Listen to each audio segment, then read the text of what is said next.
안녕하십니까. 해인사 승가대학 보일입니다. 오늘은 여러분들하고 인공지능 시대의 불교에 대해서 같이 한 3회에 걸쳐서 생각해보는 시간을 갖도록 하겠습니다. 부처님 말씀에 재행무상이라 그러죠. 모든 것은 항상하지 않다, 변화한다, 이렇게 이해될 수 있겠습니다. 시절 인연이라 그러나요? 제가 한 20년 전에 그냥 무심코 던졌던 인공지능에도 불성이 있을까라는 저 자신의 질문이, 그 의문이 지금 시절 인연을 만나서 다시금 고민하게 되고 글을 쓰게 되고 또 지금 이 자리에서 여러분들과 만나서 지금 이 시대를 같이 생각하고 고민해보고 진단하고, 또 그러면 우린 도대체 앞으로 어떻게 해야 될 것인가, 이 시대에, 이 인공지능 시대에 우리가 휘둘리지 않고 우리 마음을 찾아가면서 살아갈 수 있는 방법은 도대체 무엇이 있을까? 또는 또 우리 공동체, 승가뿐만이 아니라 우리 사부대중 공동체는 이 시대를 어떻게 헤쳐나갈 것인가, 무엇을 해야 될 것인가를 3회에 걸쳐서 한번 고민해보는 시간을 갖도록 하겠습니다. 이렇게 너무 또 거창하게 얘기하니까 이렇게 주제가 좀 무겁게 다가오긴 하는데요. 차근차근 가벼운 얘기서부터 한번 진행해 보도록 하겠습니다. 여러분들 잘 아시겠지만 요즘에 아침에 일어나기만 하면 미디어, 신문, 방송 할 거 없이 새로운 인공지능이다, 메타버스다, 비트코인이다, 말이 많죠. 도대체 어떤 얘기는 일부는 알아들을 수 있는 말도 같고, 어떤 말은 도통 무슨 말인지 생전 처음 들어보는 이야기가 많을 겁니다. 그만큼 세상이 빠르게 변화하고 있다는 거죠. 근데 요즘엔 더 그 변화의 빠르기가 더 가속화되는 것 같습니다. 학자들은 전환 가속도다, 이런 표현도 쓰더라고요. 어쨌든 우리는 그 변화의 소용돌이 한가운데 있습니다. 부처님께서도 아까 제가 말씀드렸지만 재행무상이라고 말씀하셨듯이, 사실 세상은, 또는 우리 모든 것은, 존재하는 모든 것들은 변하지 않는 게 없죠. 근데 어떤 경우에 따라서는 시절 인연을 만나서 더 빠르게도 변하기도 합니다. 바로 요즘 같은 때가 그런 상황이 아닌가 싶습니다. 일단 주제가 무거운 주제로 들어가기 전에요, 좀 가볍게 한번 시작을 해보죠. 제 어린 시절 이야기를 한번 여러분들한테 잠깐 소개해 볼까 하는데요. 제 고향은 제주도입니다. 여러분들 휴가 때마다 많이 가시고 하는데요. 제가 어렸을 적에 제 동네에 이렇게 사라봉이라고 하는, 사라오름이라고도 하는데요, 이렇게 야트막한 이런 봉우리가 있습니다. 경관이 아주 좋아서요, 제주 시민들이나 동네 분들이 많이 올라가서 운동도 하고 그럽니다. 제가 어렸을 적에 이제 학교 끝나면 우리 친구들하고 놀 때가 마땅치 않으니까 이쪽에 올라가서 뛰놀고 그랬습니다.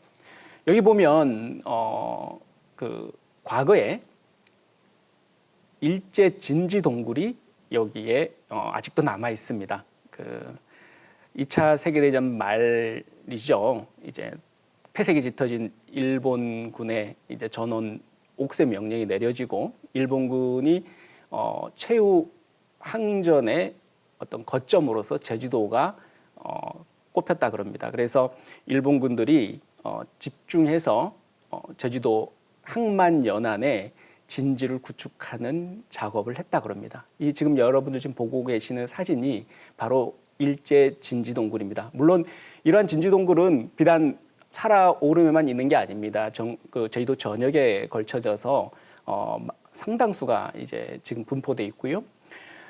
저희들 어렸을 때는 이 진지동굴에 들어가서 나오는 담력 내기도 많이 하면서 놀았습니다. 그래서 아주 재밌게 놀기도 했는데요. 이 진지동굴이 향하고 있는 곳이 바로 제주 앞바다를 향하고 있습니다. 아마도 이제 미군이 이렇게 상륙할 거를 대비해서 일본군에서 저렇게 포대를 설치하기 위해서 진지동굴을 구축했다라고 전해 들었습니다. 지금은 이제 자꾸 하셨지만 제 속가 생전에 우리 아버님께서 저랑 이제 산책을 하시다가 항상 이곳에 다다르시면 저한테 이제 과거 어렸을 적 회상을 이렇게 들려주시곤 했는데요. 과거에 저희 아버지께서 한 10대 초반의 나이였을 때 이곳에 살아보면서 보다 보면 그 당시에 일본의 강제 부역을 위해서 강제 노동을 시키기 위해서 일본군들이 일부러 마을에 청년들이나 부녀자들 사람들을 모아놓고 이 제주 항만공사에 동원을 했다 그럽니다. 아마도 이제 뭐 여러 가지 그 군사 시설을 정비할 용도였던 것 같습니다. 그런 목적이었던 것 같아요.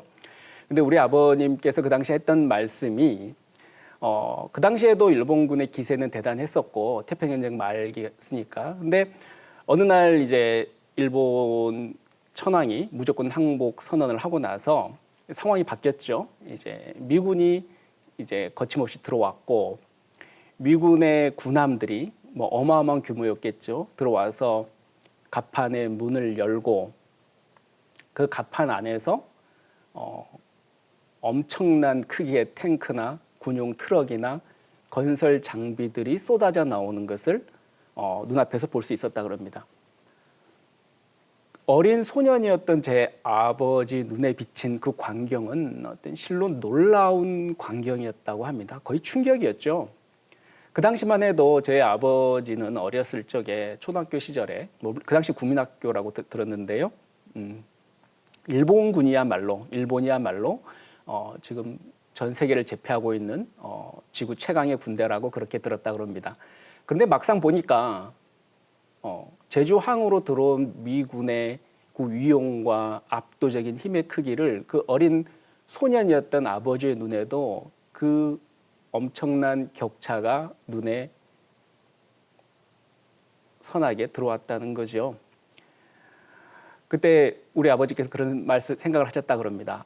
이것은 애초에 싸움이 되지 않는, 상대가 되지 않는 싸움이었구나라고 그렇게 말씀하셨다 그럽니다. 그 변화를, 세상의 변화를, 세상이 어떻게 변하는 거에 대한 무지가 어떤 격차를 만들어내는지를 잘 보여주는 사건이었다고 저는 생각을 합니다. 저는 지금도 저희 아버님께서 산책하실 때마다 이 살아오름에 오르실 때마다 해주셨던 그 말씀을 자꾸 상기하고 저도 떠올리게 되는데요.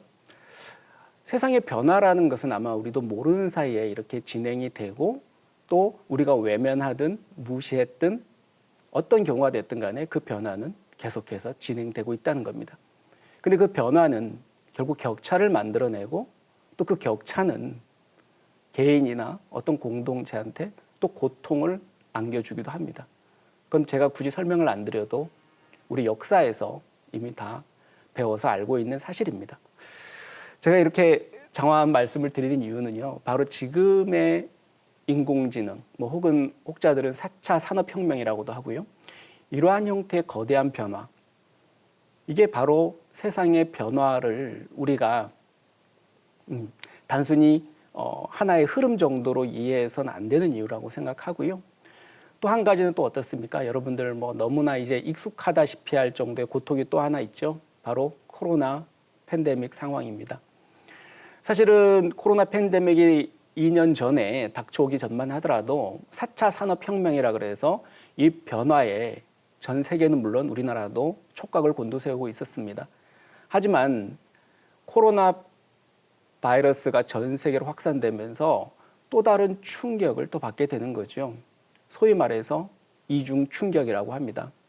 도대체 이 두 가지 충격을 전 세계는 어떻게 감당할 것인가? 이런 게 이제 주로 문제가 되고 관심의 초점이 되기도 했죠. 사람들은 그 당시에 그렇게 생각을 했습니다. 인공지능 시대, 4차 산업혁명 다 좋은데 이렇게 코로나가 확산되면 그게 무슨 소용이 있단 말인가? 디지털이든 뭐가 됐든 인터넷이 됐든 다 첨단 기술인데 사람들끼리 만나지 못하고 교육이 끊기고 이런 형태의 바이러스가 전 세계로 확산되면 모든 흐름이 중단되지 않을 것인가라고 처음에는 예측을 했습니다. 그런데 여러분 다 아시다시피 어떻게 됐나요? 오히려 코로나 팬데믹 상황은 우리가 그렇게 얘기했던 인공지능 시대, 4차 산업혁명의 어마어마한 변화를 훨씬 더 앞당기는 그런 계기가 됐습니다. 뭐 당장 간단한 예를 들어보더라도요. 과거에 저희들 이제 학생들 전부 비대면 수업을 하고 있죠. 뭐 회사원들 전부 재택근무하고 있죠. 뭐 대부분의 사람들이 소위 말해서 직접 대면하지 않는 비대면, 뭐 언택트라고도 하죠. 그런 상황에서 일상을 영위하고 있습니다. 과거에 뭐 저희들이 물론 그런 기술들을 갖고 있었죠. 하지만 그건 선택의 문제였죠. 뭐 화상회의를 했든 화상 수업을 했든 뭐 어떤 경우를 하더라도 그것은 선택의 문제였습니다. 하지만 코로나 팬데믹이 닥치고 나서 어떻게 됐습니까? 그것은 선택이 아니라 필수적이고 필연적인 상황으로 우리가 내몰리게 됐습니다. 그러다 보니까 단연 이전까지는 그닥 주목받지 못했던 기술, 그런 비즈니스들이 엄청나게 많은 수익과 엄청나게 많은 이익을 거두고 있는 상황입니다. 한마디로 세상이 변하고 또 요동치고 있는 거죠. 그래서 다양한 형태의 그리고 많은 변화들이 지금 우리 일상 속을 파고들고 있고 우리 주변에서 일어나고 있습니다. 그래서 결국 우리의 사유 방식이나 일상생활을 영위해가는 방식도 우리도 인지하지 못하는 사이에 많은 변화를 겪고 있는데요. 결국 그 모든 것들이 사실은 이런 형태의 지금 4차 산업혁명의 혁신 기술들 때문에 벌어지는 일들이 아닌가 싶습니다. 뭐 여러분들 잘 아시다시피 4차 산업혁명 하면 어떻습니까?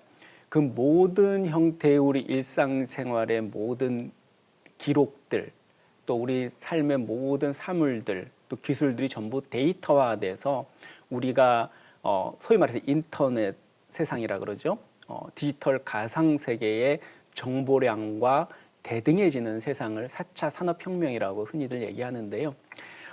그만큼 많은 변화들이 지금 일어나고 있습니다. 여러분들 잘 아시는 뭐 당장 뉴스에서 나오고 있는 뭐 자율주행 자동차라 그럴까요? 뭐 유전자 과학 기술도 있죠. 뭐 나노 기술도 있죠. 뭐 이루 헤아릴 수 없이 많은 전에는 들어보지 못했던 기술들이 많이 혁신적으로 개발되고 있습니다. 그 중에서 뭐 어느 것 하나 저희들을 놀라게 하지 않는 기술이 없죠. 대표적으로 유전자 과학 기술, 또 그리고 여러분들 잘 알고 계시는 나노 테크놀로지 기술, 어떻습니까? 이 모든 것들이 이전에 우리가 전통적으로 생각했던 생각과 어떤 사유 방식으로는 도무지 이해할 수 없는 그런 상황들이 벌어지고 있다는 겁니다. 그래서 제가 볼 때는 우리 불교가 이러한 형태의 세상의 변화, 4차 산업혁명과 이 코로나 팬데믹 상황이 주는 이 충격에 어떻게 하면 우리가 유연하게 대응할 수 있는가에 대해서 차근차근 이 변화의 내용은 어떠하고 본질이 무엇인지에 대해서 정확히 규명을 하고 우리가 앞으로 어떻게 해봐야 될지 한번 생각해보는 그런 시간이 돼야 될 거라고 저는 생각을 합니다. 기본적으로 사실 이러한 형태의 인공지능 그리고 뭐 4차 산업혁명의 혁신 기술 그 모든 것들은 새롭긴 하지만 따지고 보면 다 어떻습니까? 인간이 만들어낸 기술이고 또 인간을 위한 기술입니다. 그 얘기는 뭐냐면 인간을 위한 기술이라는 건 결국 인간이 마음에서부터 시작된 일이라는 거죠. 여러분 잘 아시겠지만 우리 불교야말로 인간의 마음에 대해서 세상의 어느 학문, 어느 종교, 어느 지적 전통보다도 오랜 시간 동안 천착하고 깊이 있게 연구하고 수행해온 전통을 가지고 있습니다. 그 얘기는 인공지능으로 대변되는 이 물질계라는 게 어떻습니까? 물질계로 따로 독립해서 존재하는 게 아니라 우리 정신작용과 깊이 있게 서로 연관돼서 그 인과관계를 만들어내고 상호 의존하는 관계라는 그런 입장이죠. 우리 불교의 특히 유식 전통에서는요. 근데 인공지능도 마찬가지입니다. 물질과 정신의 문제를 융합해서 통합적으로 이해해야지만이 인공지능을 기능하게 하고 만들어낼 수 있는 분야인 거죠. 이런 지점에서 보면 인공지능과 우리 불교는 그 공통된 이해 기반을 갖고 있다고 볼 수 있습니다. 그래서 제가 말씀드리고 싶은 것은 언뜻 보면 우리 불교가 2500년 이상이 돼서 오래된 전통이라고 생각할 수 있겠지만 그와는 달리 지금 혁신적이고 가장 최첨단 기술이라고 하는 인공지능 기술과도 상당 부분 접점이 있고 또 새로운 통찰도 줄 수 있고 또 그 윤리적 발전 방향에 대해서 제어할 수 있는 그런 역할도 할 수 있으리라고 저는 기대합니다. 그래서 제가 볼 때는 불교가 우리 이러한 변화에 대해서 왜 관심을 갖고 왜 고민을 해야 되는지 그 한 이유를 한 몇 가지를 한번 들어보겠습니다. 첫째는 아까도 잠깐 말씀드렸지만 우리 이러한 변화들이 사실은 이전의 다양한 형태의 1차, 2차, 3차 산업혁명의 모습과는 달리 근본적으로 우리 인간의 삶, 존재의 삶의 어떤 이해 구조를 바꾸고 있다는 겁니다. 그 얘기는 다른 얘기로 말씀드리자면 생로병사라는 그런 우리 인간의 삶 또는 생명체, 존재의 삶을 바라보는 그런 분석 틀 자체가 와해되고 있다는 거죠. 뭐 예를 들면 구체적으로 그렇습니다. 여러분들 잘 아시는 구글 같은 경우에는 최근에 어떤 이야기들을 했죠. 구글 벤처스라는 자회사를 통해서요. 구글에서는 이제 앞으로 죽음을 정복하겠다. 죽음의 문제를 해결하겠다고 선언한 상태입니다. 놀랍죠. 좀 황당하기도 하고요. 그 얘기는 뭐냐 하면 그만큼 인간 게놈 프로젝트라든지 또 여러 가지 유전자 과외 기술을 통해서 이 사람들이 생각하는 방식은 인간의 질병, 심지어 죽음까지도 궁극의 단계에 있어서는 정복 가능하다. 해결할 수 있다. 또 때로는 인간의 수명도 인간들이 주체적으로 정할 수 있다라고까지 상상하고 있는 것 같습니다. 근데 이게 정말 상상일지 정말 현실일지는 두고 봐야겠지만요. 실제로 구글에서 돈이 안 되는 사업을 갖고 투자하지는 않을 것 같고요. 어쨌든 구글 벤처스라는 자회사를 통해서 이 문제를 그렇게 접근하고 있는 것 같습니다. 근데 이러한 형태의 내용들이 바로 과거 우리가 생각했던 형태의 고전적, 전통적 방식의 인간 삶의 구조, 나고 병들고 늙어가고 죽는 이러한 형태의 우리 인간 삶에 대한 이해의 어떤 틀, 프레임 자체를 뒤바꿔 놓을 수 있다. 그렇기 때문에 우리는 더욱더 이러한 부분에 대해서 관심을 갖고 주목을 해야 되지 않냐. 저는 그렇게 생각을 하고 있는 겁니다. 또 두 번째는 최근에 4차 산업혁명을 필두로 한 그 변화의 속성 자체가 소위 말해서 이렇게 보면 뭐 초연결, 융합, 뭐 탈경계 뭐 이런 형태의 키워드로 정리가 되고 있는 것 같은데요. 그 얘기는 뭐 사실 여러분들 잘 아시겠지만 이미 부처님께서 말씀하셨던 붓다의 연기법과 그대로 상충하는 얘기들이죠. 사실은 그 얘기는 결국 모든 형태의 뭐 사물 인터넷이 됐든 뭐 여러 가지 인공지능이 됐든 또 어떤 생명공학 기술이 됐든 이 모든 것들이 융합과 그 어떤 학제적인 다학제적인 연구 그리고 그 경계를 넘어서는 또 그 분야와 분야가 만나는 그런 시대로 접어들었다고 하는데 이것이야말로 붓다의 연기적 사고, 연기적 사유에 기반해서 이해할 수 있는 가장 좋은 현상이고 사례라고 저는 생각합니다. 그래서 누구보다도 연기적 사유를 하고 있고 연기적 사유의 중요성을 잘 알고 있는 불교도들 그리고 불자님들이야말로 이 변화의 속성, 그 키워드를 누구보다도 저는 잘 이해할 수 있을 거라고 봅니다. 그게 바로 또 우리가 이 변화에 주목해야 되는 두 번째 이유가 저는 된다고 생각합니다. 그리고 세 번째는요. 저희들이 이제 불교가 항상 그렇죠. 불교의 시작 자체가 우리 부처님, 출가 전에 시다르타 태자였던 우리 부처님께서 출가의 동기 자체가 그렇죠. 모든 무생명들의 고통을 응시하면서 시작이 됐죠. 고통의 문제에 관심을 갖고 주목하기 시작하면서부터 불교는 시작됐다고 해도 과언이 아닙니다. 시다르타 태자가 왜 모든 생명은 태어나면 병들고 늙고 죽어가야 되는가, 이러한 문제의식도 계속 출발했다는 거죠. 근데 저희들도 잘 보면 항상 이러한, 제가 처음에 말씀드렸듯이 이러한 변화는 결국 격차를 만들어내고요. 그 격차는 또 다른 고통으로 귀결될 여지가 크다는 겁니다. 그래서 저희들이 이 문제에 관심을 가져야 된다는 거죠. 구체적으로 말씀드리면 지금 여러분들 다 갖고 핸드폰을 활용하고 계시긴 하지만 이 와중에도 지구촌의 대부분의 상당수 사람들은 인터넷을 사용하지 못하고 있고요. 그로 인해서 디지털 격차가 일어나고 있고, 또 그 디지털 격차는 교육의 격차로 만들어지고요. 또 그 교육의 격차는 결국 빈부의 격차로 이어지게 되어 있는 겁니다. 그런 과정 속에서 끊임없이 소외되고 불평등에 시달리는 그런 사람들, 그 중생들은 거듭 양산될 수밖에 없는 구조가 될 수 있다는 거죠. 그래서 우리 불자들만이라도 이 구조에 대해서, 이 인간이 고통의 위험성을, 위험에 노출될 수 있는 이 변화에 대해서 끊임없이 주시하고 응시해야 되는 이유이기도 합니다. 그건 마치 우리 부처님께서 그러하셨듯이 말입니다. 그래서 이러한 지금 인공지능 시대, 4차 산업혁명 시대의 불교가 이 변화에 관심을 가져야 되는 이유라고 할 수 있겠습니다. 그리고 마지막 네 번째는요, 지금이야말로 첨단 기술이다, 과학 또는 이런 물질의 문제, 이게 우리의 주변에서 압도적으로 힘의 우위를 자랑하는 것 같다고 생각하지만요, 실제는 지금이야말로 마음의 힘, 사유의 힘이 절실히 요구되는 시점이라고 생각을 합니다.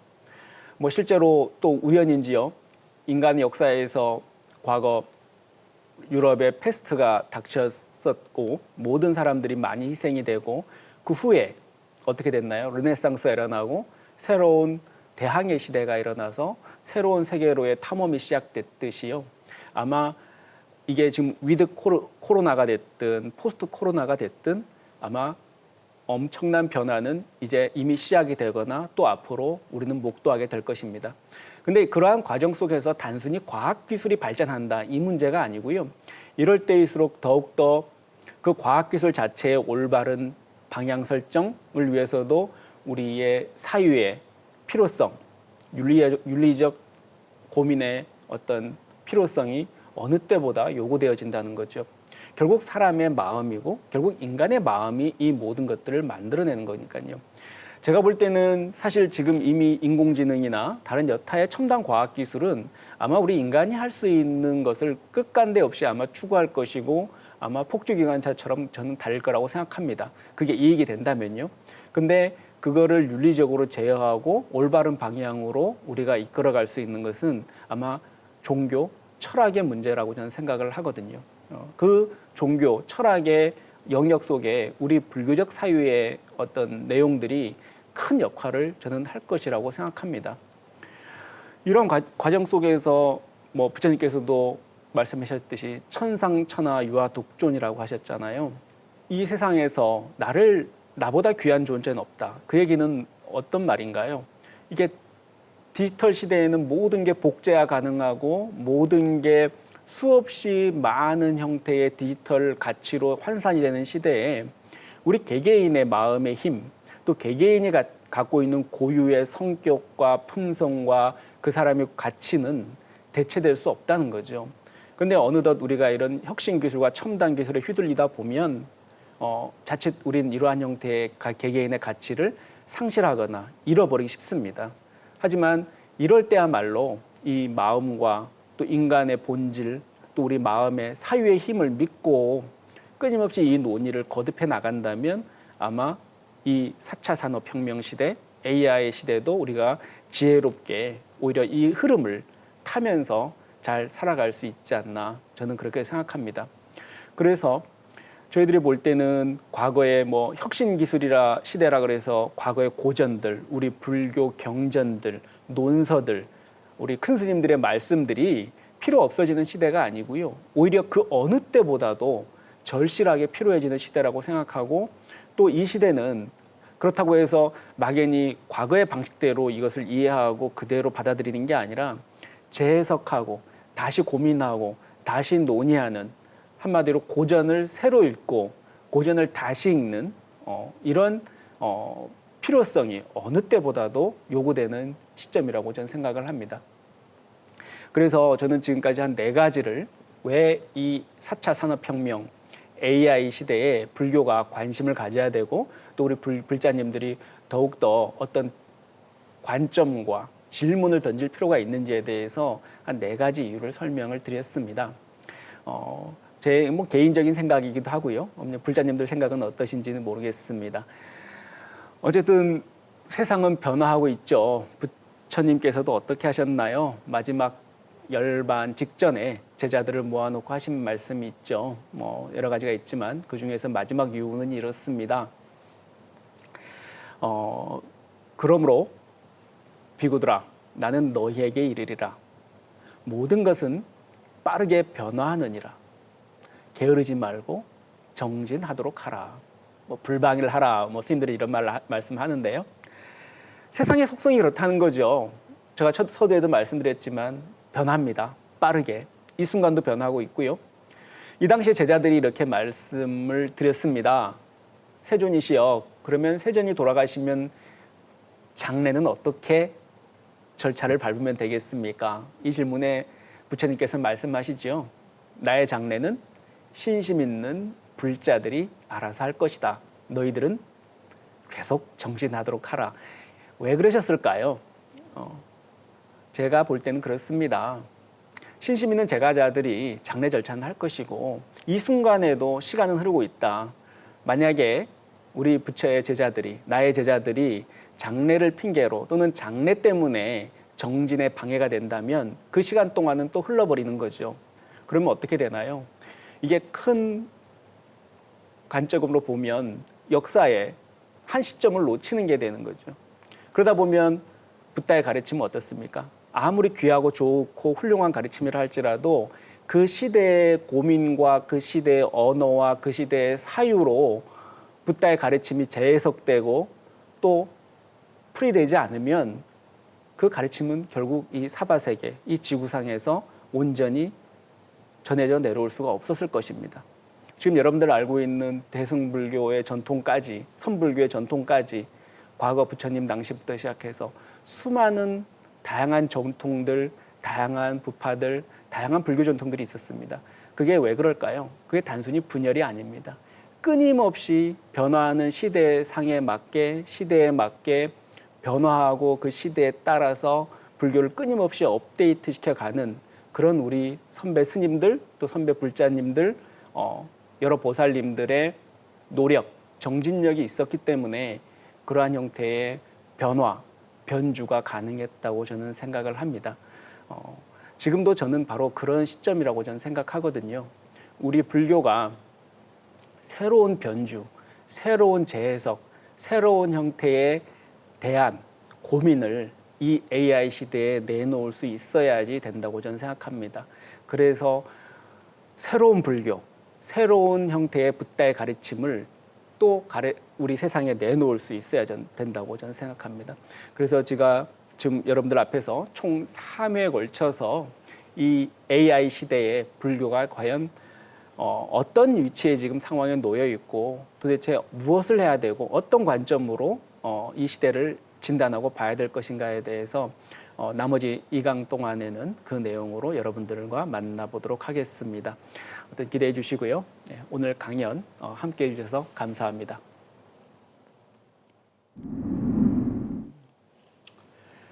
안녕하세요. 해인사승가대학 보일입니다. 오늘 2번째 시간 여러분들 만나게 돼서 반갑습니다. 오늘은 AI 부디즘의 서막 이렇게 거창하게 한번 제목을 달아봤습니다. 여러분들 좀 생소하실 수도 있죠. AI 부디즘이 뭔지 또 조금 처음 이렇게 들어보거나 봤을 겁니다. 일단 차근차근 한번 이 개념에 대해서 설명하는 시간을 가져 보도록 하겠습니다. 여러분들 딥러닝이라고 들어보셨죠? 대부분 아시는 분도 계실 거고 사실은 제가 이게 인공지능에 또 불성이 있을까요?라는 그런 질문으로 시작된 인공지능에 관심이 꽤 오래됐는데요. 2014년이었나요? 어느 날부터 갑자기 제가 전화 한 통화를 받았습니다. 그래서 동국대학교 모 교수님께서 그 세계 불교학 대회를 여는데 거기에 이제 인공지능과 불교라는 주제로 이제 세계 불교학 대회를 열린다. 그래서 거기에 논문을 한번 제출해 보면 안 되겠느냐 이렇게 말씀을 제안을 주셨는데 그때 제가 좀 의아했습니다. 왜 갑자기 인공지능을 말씀하시지? 또 왜 갑자기 인공지능과 불교지? 왜냐하면 저는 인공지능에 관심이 있었지만 그건 저 개인적 관심이었고요. 근데 저는 그래서 좀 의아했습니다. 그 당시만 해도 제가 해인사에 살고 있었고, 뭐 산 속에 살고 있으면서 뭐 그닥 뭐 관심이 사실 많이 없잖아요. 밖의 삶에 대해서. 그래서 저는 들어와서 한번 자료들을 찾아보고 그간에 도대체 밖에서 무슨 일이 벌어지길래 갑자기 이렇게 인공지능이 사람들 입에 오르내릴까 이렇게 봤더니 그 딥러닝이라는 게 개발이 됐다 그러더라고요. 그러면서 그 전까지만 하더라도 인공지능 그러면 그냥 SF 영화나 뭐 소설, 만화 정도에 등장하는 개념이었는데 인공지능이 아주 비약적으로 발전을 하게 됐다는 거죠. 그것은 말 그대로 과거에 그냥 한참 낮은 단계에서 계속 기술적 장벽에 부딪혔던 뭐 소위 업계에서는 뭐 인공지능의 겨울이다 뭐 이런 표현을 쓰긴 하는데 그러다가 딥러닝이 개발이 되면서 인간의 어떤 사물 인식 능력보다 훨씬 앞서게 되는 그런 이제 인공지능이 개발됐다. 그 핵심은 또 보니까 어떻습니까? 인공지능이 스스로 학습하면서 알고리즘을 만들어내는 인공지능을 개발했다. 참 놀라운 일이죠. 뭐 비근한 예로 여러분들 잘 아시고 있는 뭐 과거 이제 알파고 잘 아시잖아요. 알파고에서 저희 이세돌 구단을 눈물 흘리게 만들었던 사건이 있었죠. 그 사건에서도 보시면 아시겠지만 지금은 알파고 제로부터 시작해서 저희들이 기억하고 있는 알파고는 이 세상에 없습니다. 이미 그 알파고는 계속 진화를 했고요. 또 딥러닝 기반으로 해서 그 당시에는 알파고에다가 그 여러 가지 천재 기사들, 그러니까 바둑을 전 세계에서 가장 잘 두는 사람들의 기보를 일일이 다 입력을 시켜서 이세돌 구단을 이길 수 있었지만 그 이후에는 바둑에 대해서 그러한 기보를 입력시키지 않고 바둑에 대한 최소한의 규칙만을 학습을 시켜놓고도 이 알파고 제로가 커제부터 시작해서 전 세계의 최고가는 바둑 기사들을 모두 이겨버리는 그런 사건들이 연이어서 벌어지고 있습니다. 뭐 지금은 이제 알파고는 더 이상 바둑을 하지 않습니다. 여러분 아실지 모르겠지만 왜냐하면 이미 다 정복했다 이거죠. 뭐 업종 변경을 하면서 자신들이 관심 있는 분야 어느 분야가 됐든 간에 도전을 하면서 뭐 이렇게 다 이제 격파를 해나가는 뭐 속칭 뭐 도장깨기라고도 표현하던데 어쨌든 그런 상황이 되고 있습니다. 한마디로 이제 인공지능 딥러닝을 장착한 인공지능의 기세가 거의 뭐 파죽지세입니다. 도대체 어디로 갈지 어디까지 갈지 이제 누구도 예상 못하는 상황으로 접어들고 있죠. 한 가지 분명한 사실은 이렇게 인공지능이 발전하고 개발되면서 우리 인간들이 그런 형태의 기술 의존도가 계속 심화될 게 예상된다는 거죠. 아마 여러분들 이거 뭐 말 어렵게 안 해도 다 아실 겁니다. 다들 지금 핸드폰들 다 보고 손에 쥐고 계실 텐데요. 과거 저희들 10년 전만 하더라도 또는 그 이전만 하더라도 과연 우리가 스마트폰을 손에 쥐면서 살지는 않았잖아요, 사실은. 근데 지금 갈수록 모든 것들을 스마트폰을 통해서 우리는 보고, 듣고, 느끼고 하고 있습니다. 심지어 자신들을 그 스마트폰에 맞춰서 생활을 하기도 하고요. 이러한 경우가 바로 인간들이 얼마나 지금 기술 의존도가 심화되는지를 알 수 있는 거죠. 스마트폰이 기술이 첨단화되면 첨단화되고 고도화되면 고도화될수록 점점점 인간은 스마트폰을 의존하고 그 기술 의존도가 더 깊어진다는 얘기입니다. 그래서 제가 지금 여러분들께 지금 오늘 이 시간에 말씀드리고 싶은 것은 과연 그러면 이대로 저희들이 그렇다고 뭐 기술을 발전을 하는 걸 반대하면서 있어야 되느냐 아니면 뭐 그건 기술은 기술이고 우리의 삶은 삶이고 수행은 수행이다 하면서 이 변화에 대해서 외면을 하고 무시해야 되는가? 그건 아닐 거고요. 제가 지난 시간에도 말씀드렸지만 왜 이 변화, AI 시대에 불교가 관심을 가지고 주목을 해야 되는지에 대해서 말씀을 드렸듯이 우리가 이 시대의 이 변화에 대해서 관심을 갖고 우리가 대응을 하고 고민을 해야 될 필요가 있다고 생각합니다. 기본적으로 지난 시간에 연기법에 대해서도 잠깐 설명을 해드렸는데요. 저 개인적으로는 이 시대에 과연 우리는 어떤 관점으로 이 변화를 주목해야 될까? 어떤 분석들로, 어떤 관점으로 볼 수 있을까를 고민해 봤습니다.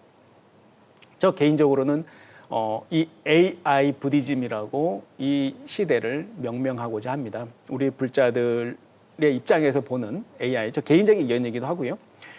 AI 부디즘이라는 것은 저는 개인적으로 딱 세 가지로 일단 분류해 보고 있습니다. 뭐 영어로 하면 Artificial Intelligence Buddhism이라고 하는데요. 그래서 AI 부디즘이라고 하는 거죠. 뭐 이거는 여러분들 뭐 다 알 수 있는 내용일 겁니다. 그거는 뭐 다름이 아니고요. 이런 AI 시대에 AI와 관련된 또는 AI와 관련해서 불교적 사유를 하는 또는 불교적 사유를 바탕으로 해서 인공지능 기술을 이해하는 일련의 모든 활동, 모든 뭐 정치, 문화, 예술 또는 종교, 수행에 이르기까지 그 모든 활동을 총칭하는 그런 용어로서 AI 부디즘이라는 말을 제안드리고 싶습니다. 그리고 뭐 부단 꼭 종교적인 역할에 국한될 건 아니고요. 불교적 사유까지도 다 포함을 해서 그러한 사유 방식으로 이 인공지능 시대를 이해하는 그 모든 것을 저는 AI 부디즘이다. 이렇게 명명하고자 합니다. 뭐 이러한 형태의 규정이 필요한 이유는요. 뭐 다른 거 없습니다. 기본적으로 우리가 막연하게 뭐 시대가 변하고 있으니 인공지능이라고 하니 우리도 뭔가 해야 되지 않느냐.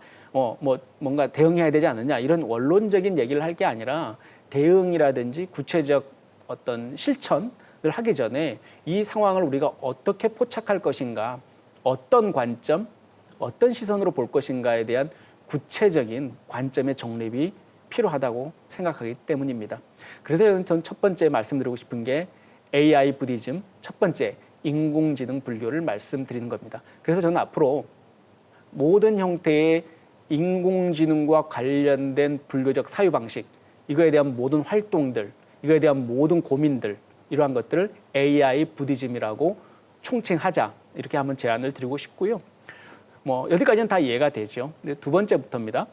두 번째부터가 좀 의미를 갖고 있습니다. 이거는 이제 교감, 소통하는 인공지능과 인간, 이거에 관점을 둔 부디즘, 불교를 얘기합니다. 이것도 뭐 일부러 애니마 인터랙션 부디즘이라고 표현을 했는데요. 애니마라는 것은 라틴어로 뭐 영혼 또는 뭐 의미, 뭐 여러 가지 것들로 해석이 되는데요. 제가 이 부분에 이렇게 주목을 하게 된 이유는요. 인간이라는 게 기계하고도 상호 의존하고 연기적으로 존재한다는 그러한 점에 착안을 했습니다. 그래서 앞으로 인공지능 AI 시대에서 우리 주변에 스마트폰부터 시작해서 모든 첨단 기기들, TV, 가전제품, 심지어 나의 학습 도구, 또 심지어 나의 선생님까지도 인공지능이 대체되는 이런 상황인데 이러한 인공지능하고 인간이 끊임없이 교감하고 소통하는 그 지점에 주목을 하는 겁니다. 여러분 안다시피 인간은 기계일지라도 감정을 이입시키고요. 또 거기다가 어떤 의미를 투사를 합니다. 여러분들 아시겠지만 뭐 우리 그런 거 있지 않습니까? 뭐 내 만년필은 아버지로부터 받은 의미를 갖고 있어. 또 뭐 누구 스타한테 사인을 하나 받더라도 아 이건 누가 직접 뭐 손흥민이 직접 사인을 해준 거야 하면서 의미를 부여한다는 거죠. 사람은. 그래서 사물의 말입니다. 기계는 말할 것도 없고요. 제가 한번 사례를 한번 들어보겠습니다. 다른 것은 뭐 일례는 많지만요. 이 영상을 보시면요. 잘 보시겠지만 지금 여기서 비틀거리고 있는 이 로봇은 여러분들 아시는 보스턴 다이나믹스라는 로봇 회사에서 만든 그것도 2010년도, 지금부터 한 10년 전에 만든 군사용 로봇입니다, 사실은. 그래서 군 수송용 장비들을 산악 지역에서 이렇게 수송할 수 있게끔 특화된 로봇인데요. 보스턴 다이나믹스에서 절대 넘어지지 않는, 이렇게 사람이 걷어차도 넘어지지 않는 로봇을 개발해서 이것을 유튜브에 올리게 됩니다. 제품을 선전하기 위해서인 거죠. 그래서 우리 제품이 이렇게 우수하다, 이렇게 해서 알렸고 굉장히 센세이션을 일으켰습니다. 근데 그 보스턴 다이나믹스의 의도와는 달리 댓글이 엄청나게 많이 달리는데요. 그 댓글의 내용은 이 제품을 찬양하는 게 아니고 놀랍게도 로봇 학대라는 댓글이 댓글창을 가득 채우게 됩니다. 엄청나게 많은 댓글이 달리게 되는 거죠. 만든 제조회사인 보스턴 다이나믹스는 굉장히 당황스러워합니다. 원래 의도하고는 다르니까요. 근데 너무 어찌 보면 우스꽝스러운 상황입니다. 보시면 아시겠지만 단지 기계를 테스트했을 뿐인데 기계에 행사한 폭력이 저게 지금 로봇 학대로까지 반응이 일어나는 겁니다. 사람들이 이 영상을 보면서 이게 사람의 형상도 아니고 단지 뭐 어떤 동물의 형상을 했다고 해야 가까울 수도 있겠지만요. 어쨌든 기계 아닙니까? 그럼에도 불구하고 사람들의 반응은 왜 저렇게 말 못하는 기계한테 저렇게 무자비한 폭력을 저렇게 의미 없이 행사하냐, 이거에 공분을 일으켰다는 거죠. 앞으로도 저희들이 아마 닥칠 AI 시대, 이미 10년이 지난 이 보스턴 다이나믹스는 뭐 최근에 아마 여러분들 뭐 우리나라 유명한 세계적인 그룹 BTS가 광고하면서 아셨을 겁니다. 최근에 현대 자동차에서 인수를 했잖아요. 아마 우리 주변에서 아마 대한민국에서도 아마 주변에 이 회사에서 만든 로봇 개 뭐 그런 것들이 많이 아마 이제 우리 주변에서 일상 속에서 만나게 될 수도 있는데요. 아마 이런 일들이 일어나지 말란 법이 없겠죠. 근데 흥미로운 것은 우리가 거기다 이제 감정이입을 하게 된다는 거죠. 근데 이런 상황들을 우리는 어떻게 이해해야 될 것인가? 그럼 정반대로 기계에 불과하고 어찌 보면 로봇 개, 로봇 반려동물에 불과한데 그럼 끊임없이 또 애착하고 집착하는 건 또 어떤가? 그건 또 바른 방식인가? 참 어려운 문제, 이제 윤리적인 문제들이, 그런 질문들이 제기되기 시작할 겁니다, 아마. 그래서 제가 제안드리고 있는 두 번째 AI 부디즘의 내용은 교감, 소통하는 인공지능과 인간, 이 지점에 우리가 주목을 해야 된다라는 형태의 불교를 제안드리고 싶은 겁니다. 이 부분은 앞으로 아까 거듭 말씀드리지만 앞으로 여러분들이 또는 많이 주목을 하고 우리 부처님의 자비와 연민이 꼭 생명체, 꼭 살아있는 것들에 국한된 것인가라는 진지한 고민부터 시작해서 다양한 종교적, 윤리적 질문들을 우리가 던질 수 있어야 되고 또 대답할 수 있어야 되지 않을까. 저는 개인적으로 그렇게 생각을 하고 있습니다. 그리고 세 번째는 이제 상호 의존하는 인공지능과 인간이라고 표현을 했습니다. 이건 세 번째 AI 부디즘인데요. 뭐 영어로 잠깐 설명을 드리면 Animated Interdependence 부디즘입니다. 이것은 Animated라는 것은 아까 제가 말씀드렸지만 애니마, 그 영혼이나 어떤 의미를 부여하면 그 기계가 애니메이트 된다는 거죠. 그러니까 의미와 어떤 형태의 감정을 부여받은 내 스마트폰이 됐든 내가 사랑하는 반려 로봇 개가 됐든 어떤 형태의 인공지능으로 만들어진 기계들이 우리가 이미 감정을 주고 이미 의미를 부여한 이상 그러한 개체들이 서로 의존하는 그런 현상들, 이런 현상들에 대해서 우리가 주목할 필요가 있다는 겁니다. 이런 현상들에 대해서 우리 불교가 어떤 관점을 제시할 수 있는지 우리가 주목할 필요가 있다는 겁니다. 제가 제시하고 싶은 건 이 세 번째 상호 의존하는 인공지능과 인간이라는 개념입니다. 최근이었죠. 여러분 EBS에서 아주 흥미로운 다큐를 하나 제작을 했더라고요. 그 내용즉슨 그렇습니다. 간단한 실험을 했는데요. 여러분들 요즘 우리 주변에 많이 있는 인공지능 스피커 있지 않습니까? 인공지능 스피커를 그 실험 대상자들, 피실험자들한테 여러 명한테 나눠주고 일주일간 같이 생활을 하도록 합니다. 그래서 처음에는 어색하지만 재밌게 잘 쓰죠. 그 피실험자들이. 근데 일주일이 지나고 나서 그 실험자들이 한테 얘기를 합니다. 당신이 가지고 있는 인공지능 스피커들을 전부 회수하겠다. 문제가 생긴 것 같으니 가져와라. 그래서 문제가 있어서 전압을 계속 올리면서 그 피실험자들 하여금 폐기를 할 수 있도록 킬 스위치를 누르면 새 제품으로 교환을 시켜주겠다고 합니다. 그러면서 그 피실험자들은 그 기계하고 대화를 나누면서 이제 네가 문제가 있으니까 이제 이걸 폐기해야 된다고 하면서 점점 전압을 높여갑니다. 그러면 인공지능이 반응을 하죠. 뭐 폐기시켜 달라지 말라, 부수지 말라, 아니면 너무 뜨겁다, 뭐 이런 반응을 합니다. 인공지능 스피커니까. 근데 이 과정에서 인공지능 이 실험자들이 기계에 불과한데도 불구하고 단 일주일 같이 생활했다는 이유만으로 선뜻 이렇게 전압을 못 올린다는 거죠. 또 전압을 올리다가도 마지막 완전히 폐기하는 킬 스위치를 누르라는 얘기에는 누가 할 것 없이 대부분의 사람들이 망설이게 되는 상황이 벌어집니다. 좀 너무 흥미로운 상황인 거죠.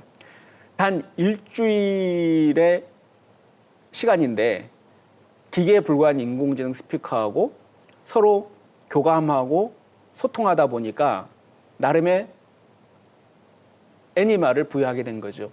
근데 또 그 애니메이트된 인공지능 스피커가 계속 또 말을 걸어오다 보니까 서로 의존하는 관계가 되고 서로 교감하는 사이가 돼버린 겁니다. 기계와 인간이 말입니다. 그래서 결국 인간은 폐기하면 새로운 인공지능 스피커를 주겠다는 그 주최 측의 얘기에도 불구하고 마지막 폐기 버튼, 킬 스위치를 누르기를 끝까지 주저하는 상황이 벌어지는 거죠. 이 실험자들은 실험인 걸 알면서도 심지어 눈물을 흘리는 경우도 있게 되더라고요, 보니까. 이거는 참 당황스러우면서도 놀라운 결과입니다.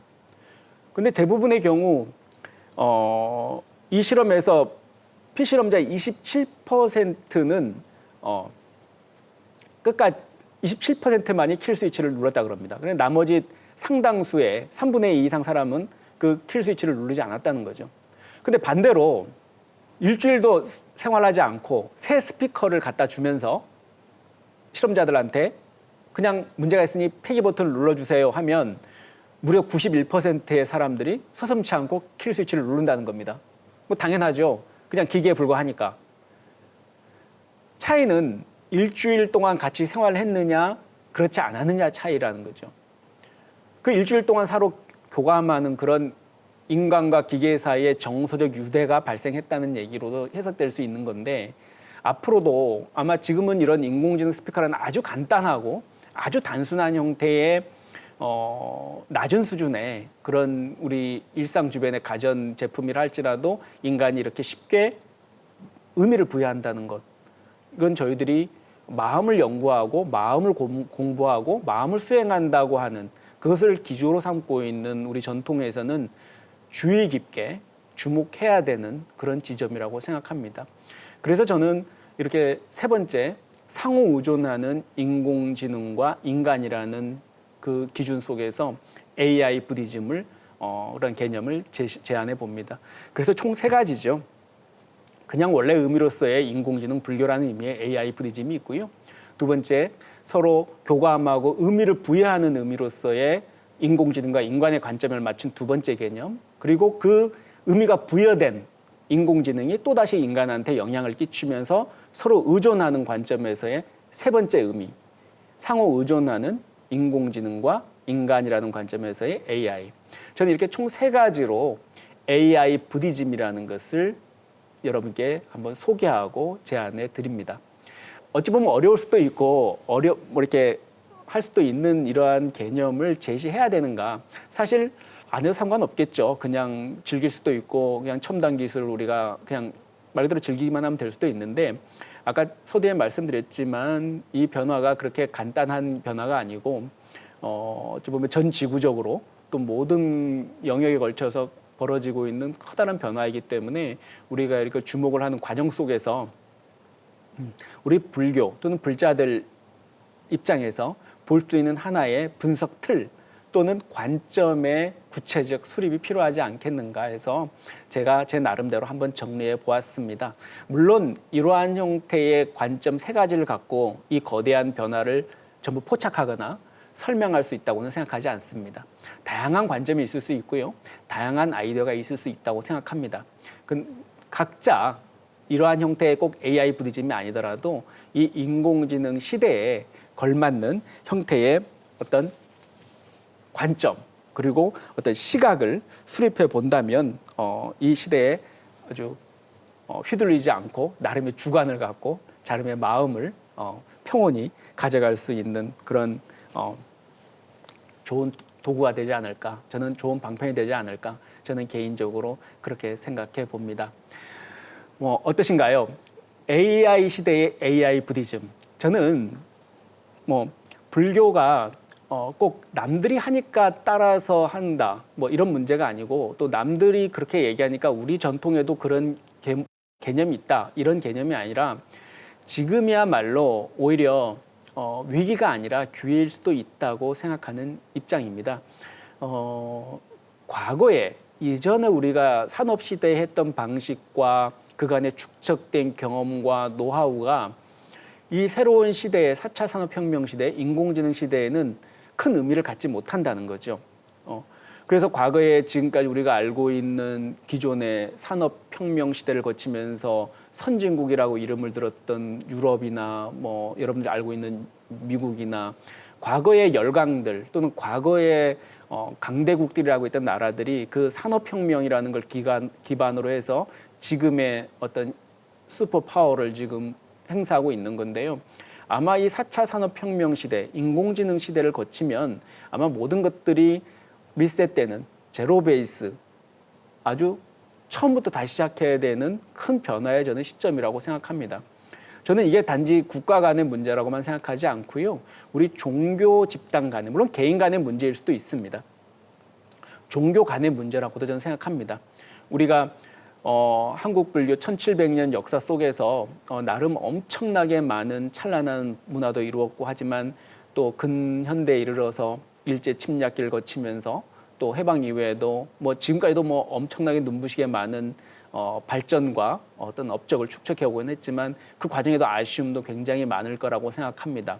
왜 우리 불교는 시대의 변화에 따라잡지 못했는가, 이런 형태, 왜 우리 불교는 갈수록 불자수가 격감하고 있는가, 왜 우리 스님들이 자꾸 출가자가 격감하고 있는가, 여러 가지 문제식들이 나름 던지고 고민하고 있긴 한데요. 이러한 형태의 세상의 변화는 저는 종교 집단 간에도 똑같이 적용된다고 봅니다. 이 모든 변화는, 그간의 변화는 나름의 지금까지 못했다면, 지금까지 부진했다면, 아마 그걸 만회하려고 그러면 너무나 힘들었던 사회 구조였고 틀이었다고 한다면, 이 AI 시대, 4차 산업혁명의 시대는 모든 것들을 새로 시작하는 단계라는 거죠. 그 얘기는 뭐냐? 경험자도 없고 먼저 앞선 사람도 없다는 거죠. 지금 바로 우리만의 시각을 갖고 이 변화에 대해서 새로운 문제를 제기할 수 있고 도전할 수 있고 자기만의 질문을 던질 수 있는 개인, 공동체, 집단, 종교 공동체가 이 사회를 위해서 보다 더 헌신할 수 있고 더 많은 가르침과 어떤 영향력을 행사할 수 있다고 저는 생각합니다. 그래서 우리 불자님들일만이라도 막연히 이 변화에 대해서 그냥 받아들이거나 쫓아가는 입장이 아니라, 오히려 더 적극적으로 자기만의 문제, 자기만의 질문, 자기만의 화두를 하나씩 갖고 질문을 던져보시기를 권해드립니다. 저도 지금 오늘 여기 여러분들 앞에 하나도 잘나간 거 없지만 와서 앉아서 이런저런 얘기하게 된 이유도, 사실상 오래전에 딱 질문 하나로 시작된 자리가 이 시절 인연이 더해져서 여러분들 앞에 와 있었습니다. 전 지금도 제 질문과 제 화두는 그렇습니다. 인공지능 로봇에도 불성이 있습니까? 없습니까? 제 화두는 이렇습니다. 여러분들 질문은 어떠신가요? 오늘 강연 함께 해주셔서 감사합니다. 성불하십시오.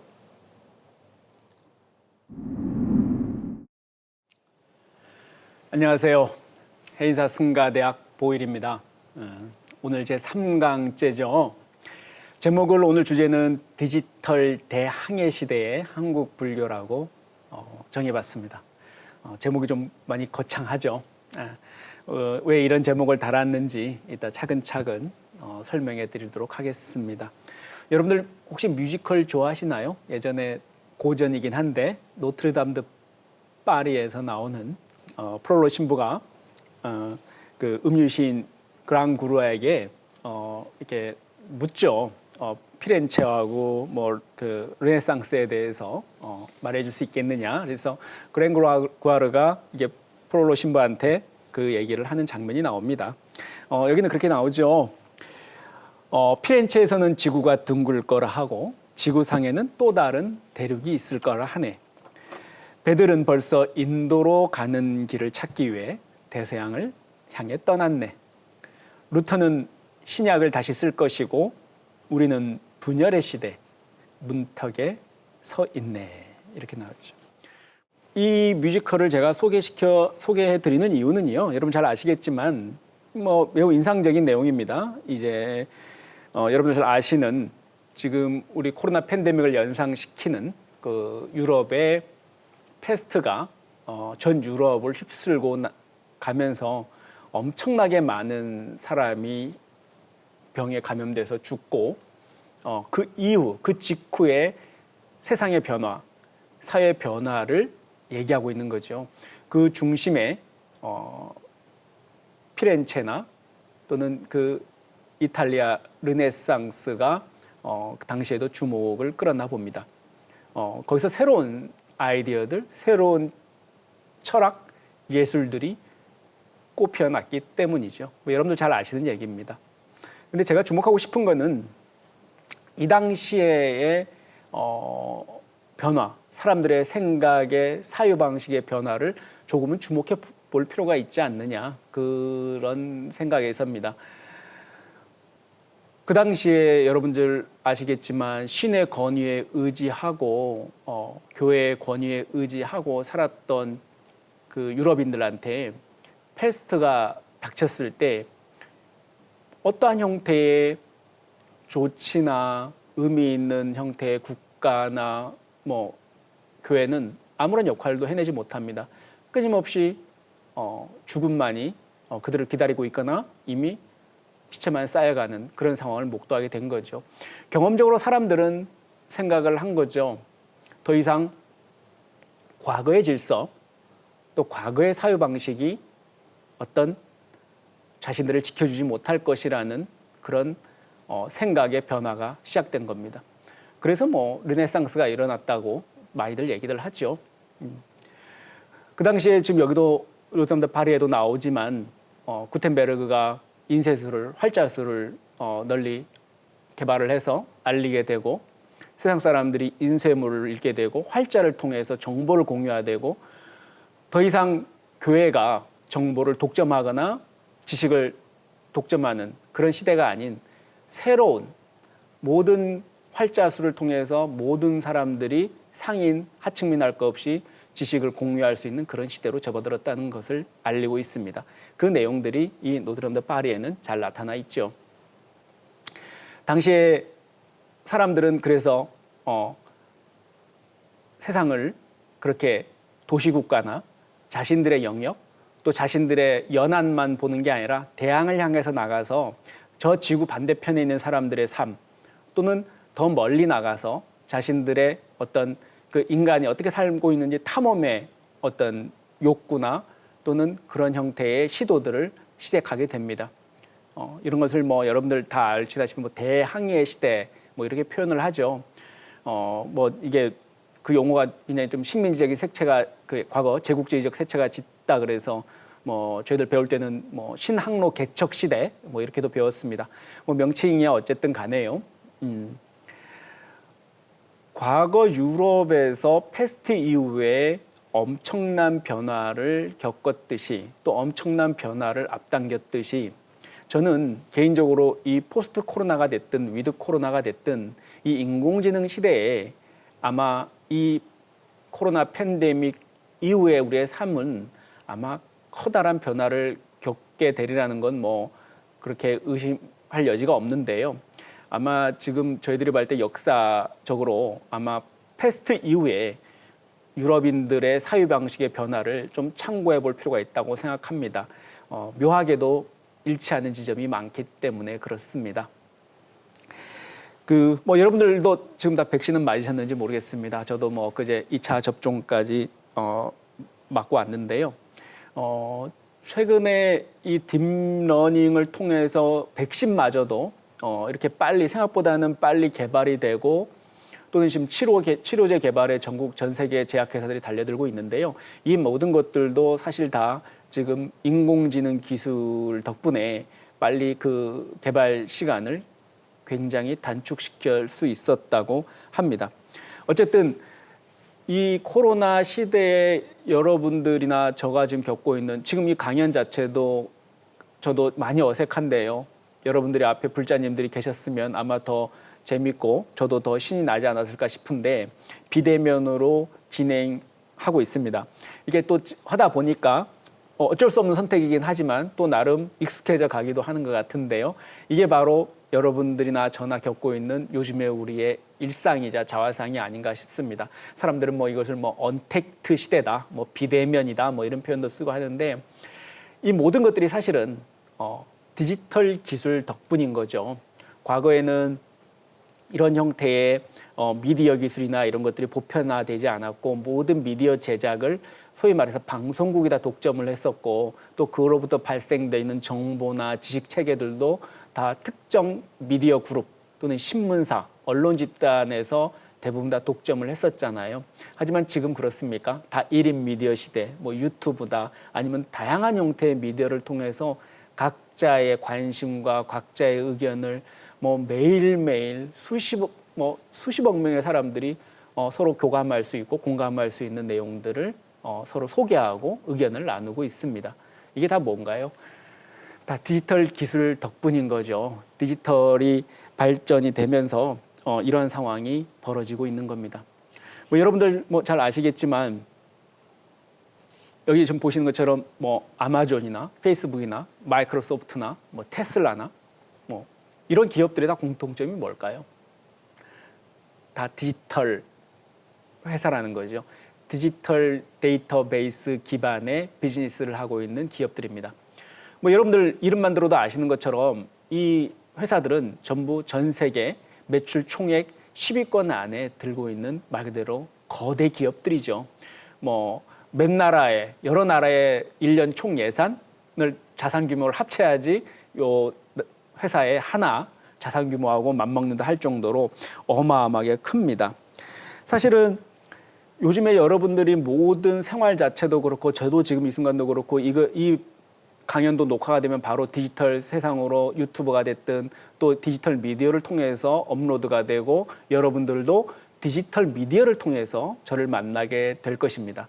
말 그대로 세상이 실물로 서로 얼굴 대 얼굴 보면서 이루어지고 호흡하면서 서로 느끼는 그런 관계로서 교감하는 게 아니라 소위 말해서 디지털로 서로 교감하고 만나는 시대가 되어가고 있는 겁니다. 과거 이코노미스트에 따르면요, 2010년도 이후에 5년마다 전 세계 디지털 데이터 총량이 10배씩 증가하고 있답니다. 10배, 무려 10배요. 어마어마하죠. 여기 뭐 그래프도 잠깐 나오지만요, 전문가들은 이것을 데이터 빅뱅 시대라고 하더라고요. 데이터가 말 그대로 폭발적으로 증가하는 거죠. 앞으로도 이런 상황은 더욱더 가속화되겠죠. 이 얘기는 결국 우리를 둘러싼 모든 것들이 디지털화 된다는 거죠. 여러분들 최근에 광고에서 나오고 있는 뭐 디지털 휴먼 논의들, 또 메타버스 논의들, 결국 사람도 디지털을 통해서 구현을 하고 광고 모델로도 쓰고요. 또 디지털을 통해서 심지어는 가수도 만들어내고요. 엔터테인먼트를 할 수 있고 여러 가지 것들을 할 수 있게끔 만들어내고 있습니다. 그러니까 현실 세계가 아니라 가상 세계, 소위 말해서 디지털 공간에서 디지털 인간도 만들고 디지털 콘텐츠를 만들어서 그 안에서 우리가 비즈니스도 하고 생활을 영위하고 있는 세계가 됐다는 거죠. 그 데이터들이 아까 말씀드렸던 데이터 빅뱅의 시대라 그러는데 이 빅데이터, 이 엄청난 양의 데이터들을 수집하고 보관하고 저장하고 처리하고 유지하는, 또 거기서 또 새로운 정보를 추출해내서 또 다른 형태의 정보를 만들어내고 그거를 또 사업에 활용하는 그러한 기술들. 이러한 형태의 것들을 전부 빅데이터 사업이라고, 빅데이터 비즈니스라고 흔히 얘기하죠. 앞으로도 아마 우리들은 이 데이터의 세상 속에서 살아가고 있고 앞으로도 그럴 것이고 더 가속화될 것이라고 생각합니다. 제가 지금 데이터 얘기를 왜 이렇게 장황하게 말씀을 드리느냐 하면요. 제가 지난 1강부터 말씀드렸던 과연 그러면 이 인공지능 시대, 이 4차 산업혁명 시대, 우리 불교는 도대체 무엇을 할 것인가에 대한 그 실천적 제 개인적인 해답을 한번 제시해 보고자 해서 이 데이터 말씀을 드리는 겁니다. 앞으로의 시대는 말 그대로 전통 시대와 과거의 고전 시대하고는 달리 데이터가 지배하는 시대라는 것은 내가 누차 강조를 드렸습니다. 지금 이번에 코로나 팬데믹을 겪고 또 인공지능 시대를 지금 맞이하면서 저희들이 이제 중요한 건 항상 데이터가 중요하다. 또 데이터의 중요성에 대해서 몇 번이고 우리가 강조하고 있는 상황인 건데요. 제가 있는 해인사만 하더라도 지난 코로나가 처음 시작이 됐을 때, 지난 1, 2월이었죠. 2, 3월이었나요? 그쯤 했을 때 저희 같은 경우에는 바로 산문 폐쇄에 들어갔었고요. 일체 출입을 못하게 하고 하면서 나름 초동 조치를 취한 덕분에 산문 안에서 뭐 이렇게 감염자가 발생하거나 그런 적은 없습니다. 다행스럽죠. 근데 어쨌든 그것은 물리적인 상황이었고 그 이후에도 절실하게 필요했던 게 우리 신도분들이나 또 불자님들하고 소통할 방법이 없어져서 뭐 해인사 TV라든지 그런 것들을 이제 서둘러 개국도 하게 되고 또 여러 가지 것들의 방법들을 찾아내는 그런 상황이 됐죠. 그러니까 애초에 처음부터 저희들이 그런 고민을 안 했던 건 아닌데 상황이 코로나 팬데믹 상황에 대해서 격리와 통제 상황이 되는 상황에서 되다 보니까 선택의 문제가 아니라 필연적으로 그렇게 할 수밖에 없었던 상황이 됐습니다. 근데 그렇게 하고 보니까 저희들이 디지털화되어 있는 형태의 정보 또 컨텐츠 이러한 내용들이 턱없이 부족하다, 모자라다는 것을 절감할 수 있게 되는 거죠. 또 그리고 그 디지털 컨텐츠 이전에 그 디지털을 담아낼 수 있는 여러 형태의 인프라들도 굉장히 부족하다는 것을 절감할 수 있었습니다. 이런 상황이 너무 빨리 와서 그랬던 거죠. 근데 그때 생각할 수 있었던 것들은 그런 거죠. 우리가 미리 만약에 이런 코로나 팬데믹 상황 같은 것들을 예상할 수 있고 예견할 수 있었다면 기본적으로 우리의 법회나 사찰 운영 시스템 그리고 포교, 교육, 모든 수행 전반에 걸친 모든 영역을 이러한 형태의 디지털화를 미리 시키고 또 이러한 상황을 대비를 했으면 아마 코로나로 인해서 받게 되는 피해나 영향을 최소화시키지 않았을까라는 그런 생각도 해보게 됐습니다. 그 얘기는 앞으로 또 우리가 어떻게 해야 될 것인가에 대한 답도 나오게 되는 건데요. 놀랍게도 지난 시간 동안 여러분들 잘 아시는 메르스 사태도 경험을 했고요. 신종플루 사태도 경험을 했고요. 에볼라 바이러스 사태도 경험했고요. 지카 바이러스 이렇게 경험했지 않습니까? 대부분의 그 학자들은 거의 2년 주기로 바이러스는 전 세계적으로 확산되고 있다 그럽니다. 단지 이번에 코로나 바이러스는 그 영향력이 셌던 거죠, 사실은. 앞으로도 이제 다시 또 이런 코로나라는 게 닥치지 말란 법이 없고요. 물론 이름은 달라지겠지만요. 앞으로도 이런 상황은 우리는 항상 바이러스나 이런 팬데믹 상황은 대비해야 되는 그런 상황으로 접어들었다고 봅니다.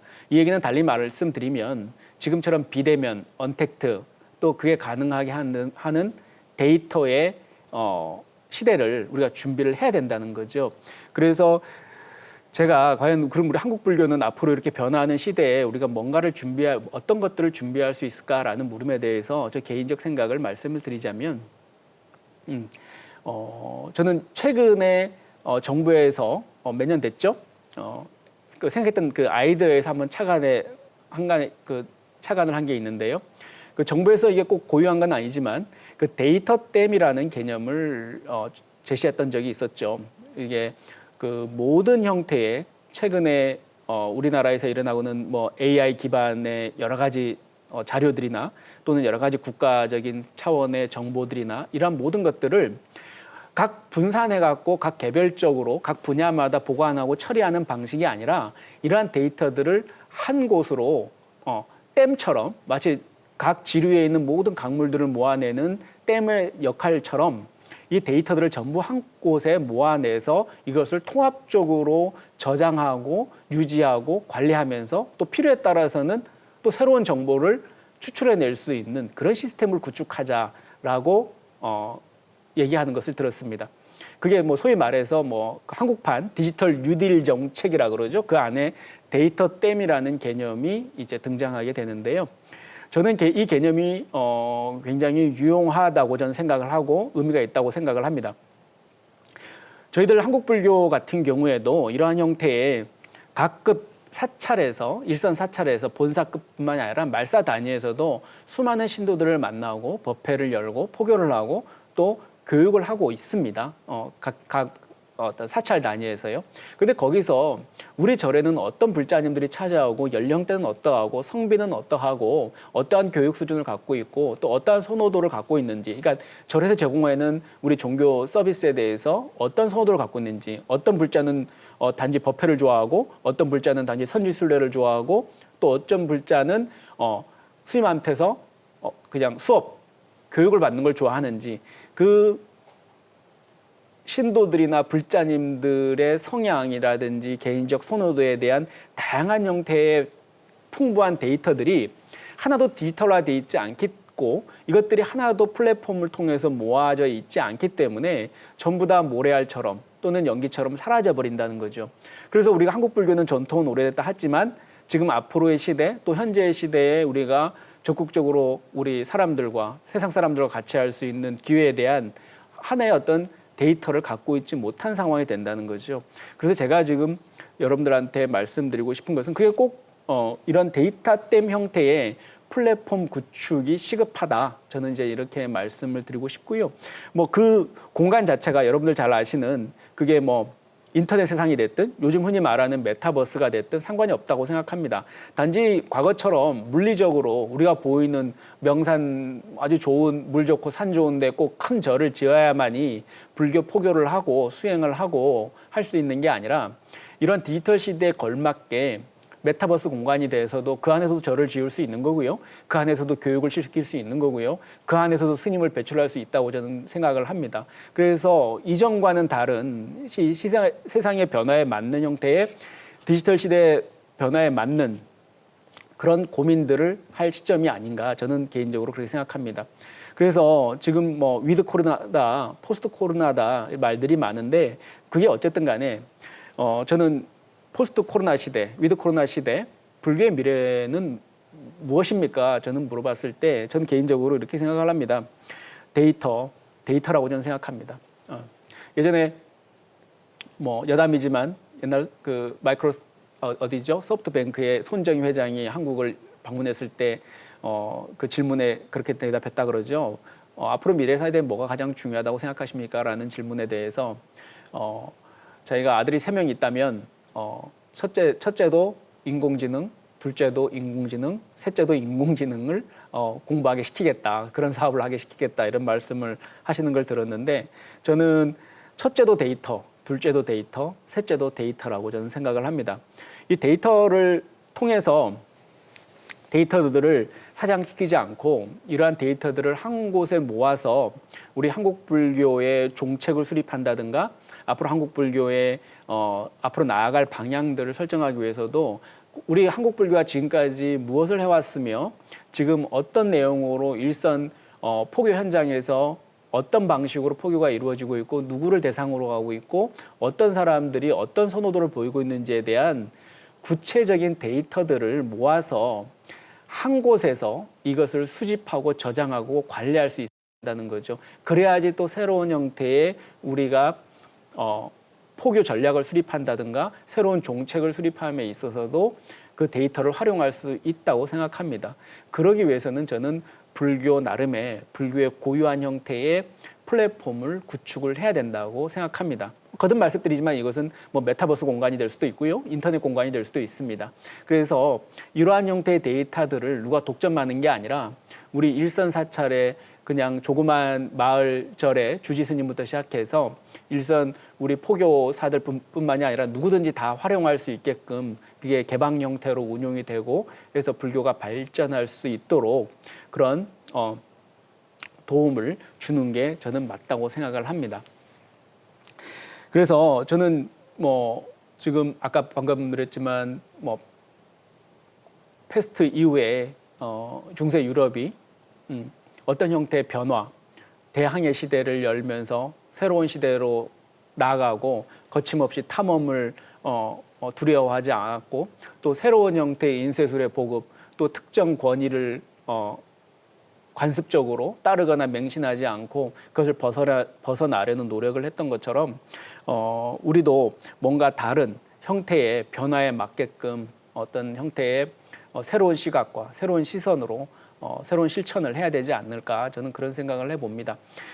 그중에 대표적으로 디커플링의 시대라 그러죠. 이제 여러분 다 경험했겠지만 뭐 코로나를 겪으면서 국가 간에도 그렇고 다 격리하고 분리하고 단절되는 그런 형태의 시대로 접어들었다 그럽니다. 아까 뭐 그 뮤지컬에서 나왔지만 분열의 시대 문턱에 있다 그러잖아요. 과거에 연대했던 국가들이나 공동체들이 와야 되고 다 개인이 주체가 되고 또 개별 국가가 주체가 되는 시대로 지금 접어들고 있습니다. 그 시대에는 데이터가 중요할 수밖에 없고요. 그 데이터들을 한데 모으는 그 개별화된 주체들의 생각과 아이디어들을 한데 모으는 플랫폼, 디지털 댐을 만드는 게 너무나 중요하다고 저는 생각합니다. 이제 이 디지털 대항해 시대라고 했지만 이제 이게 뭐 여러분들 다 상상하시겠지만 무슨 뭐 항해했다 그래서 뭐 현물을 가서 얻어오는 것도 아니고요. 새로운 어떤 물리적 시장을 개척한다는 뜻이 아니고요. 이 디지털 시대의 디지털의 메타버스 공간 그리고 이 사이버 공간, 가상 세계의 공간이라는 것은 무한하고 우리 상상하는 것만큼 우리는 뻗어나갈 수가 있고 확장할 수 있다는 뜻입니다. 그래서 여러분들도 우리 불자들은 어쨌든 이런 시대에 우리가 무엇을 할 것인가를 고민해 볼 때 이전과는 달리 좀 더 다른 전통에 속해 있고 다른 고민을 하는 어떤 사람들보다도 한 발짝 더 앞서 나가서 디지털 대항해 시대에 걸맞는 그런 사유와 고민들을 좀 같이 나눠봤으면 하는 그런 바람입니다. 어쨌든 긴 강연 제1강부터 시작해서 오늘 3강까지 처음에는 AI 시대의 어떤 불교의 상황 그리고 또 우리가 어떤 관점으로 우리 시대를 바라봐야 되는지에 대한 AI 부디즘에 대한 개념을 소개시켜 드렸고요. 그리고 오늘 마지막 시간으로는 우리가 무엇을 해야 될지 이 디지털 대항해 시대라고 할 수 있는 이 시대에 우리가 해야 될 것은 아마 우리 불교 나름의 디지털들을 다 이렇게 저장하고 보존할 수 있는 디지털 플랫폼을 구축하는 게 시급하다. 뭐 이런 정도의 어떤 대안을 제시하면서 이 3강의 강연을 마무리하도록 하겠습니다. 물론 제 강연 중에는 여러분들이 동의하실 수 있는 내용도 있고 동의하지 못하는 내용도 있을 겁니다. 제가 드리고 싶은 말씀은 각자의 질문과 이 시대에 침묵하지 마시고 각자의 질문과 각자의 의문, 각자의 화두를 만들고 던져보시기를 권하면서 오늘 이 3강의 강연을 마무리할까 합니다. 어쨌든 긴 강연 시간 함께해 주셔서 정말 감사드립니다. 성불하십시오.